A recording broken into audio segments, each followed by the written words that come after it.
ስራ መጀመር የሚፈልግ ሰው ብዙ አይነት አለ። አቅሙ በጣም ይለያያል። አቅም ማለት የገንዘብ ብቻ አይደለም።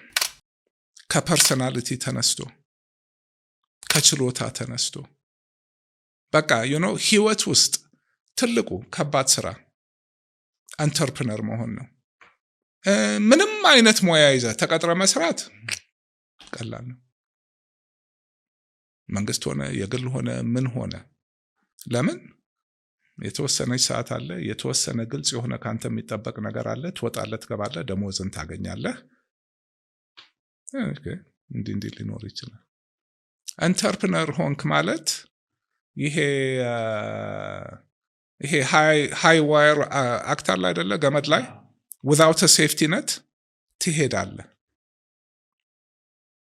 ያ የሆነ ፐርሰናሊቲ እና አቅም ይጠይቃል። አደጋ አለው። ቢዝነስ ኢን ጀነራል የትም ቦታ ብዙ ፌል ያደርጋል። እንደ ኢትዮጵያ አይነት ሀገር ኦልሬዲ ቨሪ ቨሪ ሃይ ሪስክ ኤንቫይሮንመንት ራይት ናው ስናወራ የቆየ ነው። አሁን ስራ ላይ ያሉትን ሰዎች ያቸው ከሊስትሮ ጀምረህ ማለት እስከ ትልቁ ፋብሪካ ባለቤት ምን እያወሩ ነው? ያም ይነግርህ ነገር አለ። እዚህ መሃል ምን ክፍተት ነው ገበያ ውስጥ? ይገባኛል። ብዙ ሰው ተገዶ ወደ ቢዝነስ መግባት አለበት። ለምን? ስራ መቀጠር ካልቻልክ ቤት አተኛም። ከቤት መውጣት አለብህ።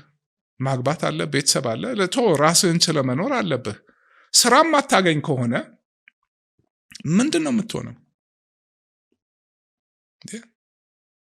በቃ ወጥተህ መንገድ ላይ መኪና ማጠብም ሆነ ቆሎ መሸጥም ሆነ መለመንም ሆነ ሳምቲንግ ከተማ ነው። አሁን አብዛኛው ሰው ቤተሰቡ አዲስ አበባ አይደለም። 90% እዚህ መጥቷል።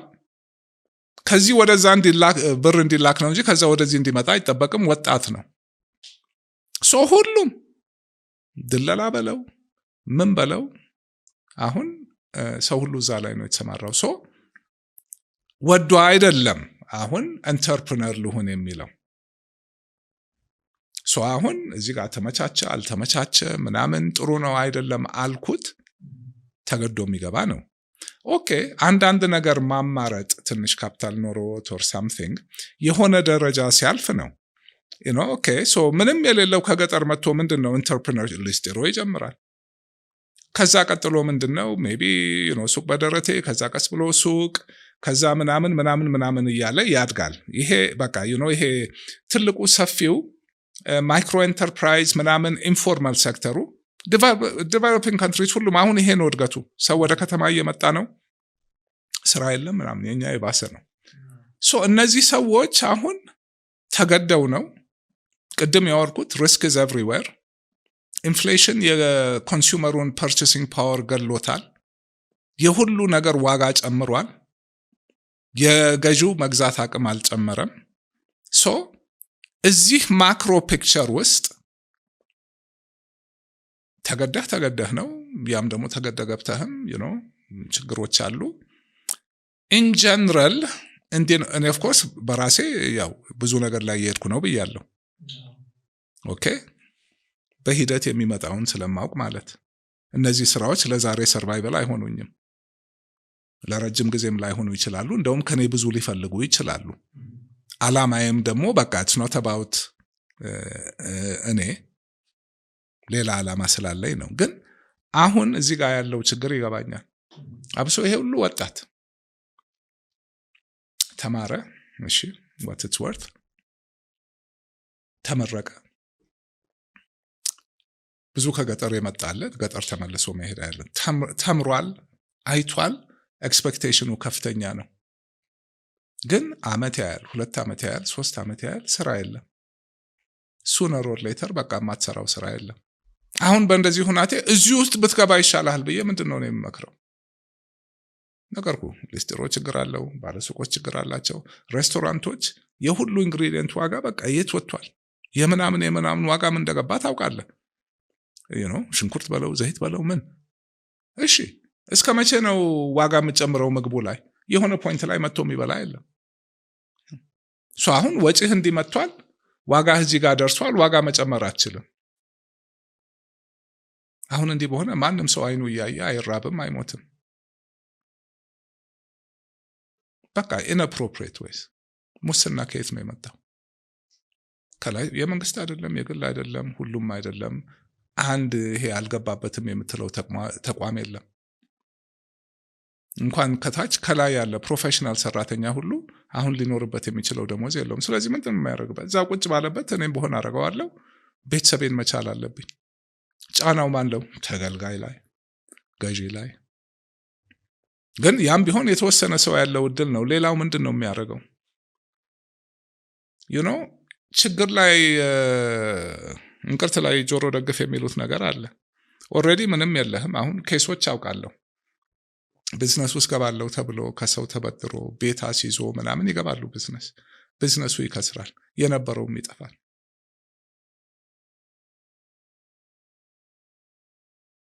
ተገዶ ቢዝነስ መሞከር አለብኝ ብሎ ይገባል።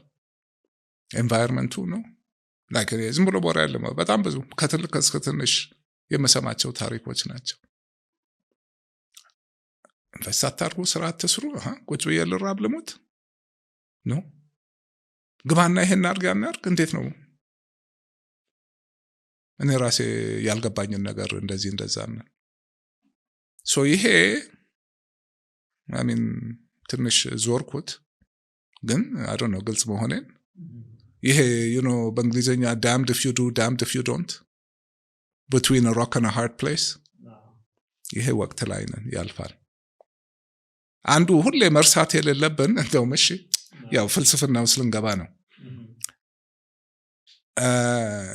የማትማራቸው ነገሮች አሉ ህይወት ውስጥ ኑሮ ብቻ የሚያስተምርህ። በእኔ ኑሮ አብሶ ያላየሁት የተራራ ጫፍ የለም፣ ያልገባሁበት ገደል የለም። እስር ቤት ማለት ማዕከላዊ አለፈ። ይኸውና እዚህ አክሰስ ሪል ስቴት ላይክ እንዳለ ሁሉ ነገሬን ነው ግልብጥብጡን ያወጣው። አለፈ መጣ። ይኸውና አሁን መልሶ መልክ ይይዛል። በግለሰብ ህይወት ይሄ ይመጣል፣ በተቋም ሀገር ይመጣል። አሁን ያለው የምናልፈው ወቅት ሁላችንም አሜን እንዳንቀውስ ማለት እንዴ እንደሚያልፍ አንርሳ። ምን ያላለፈ አለ?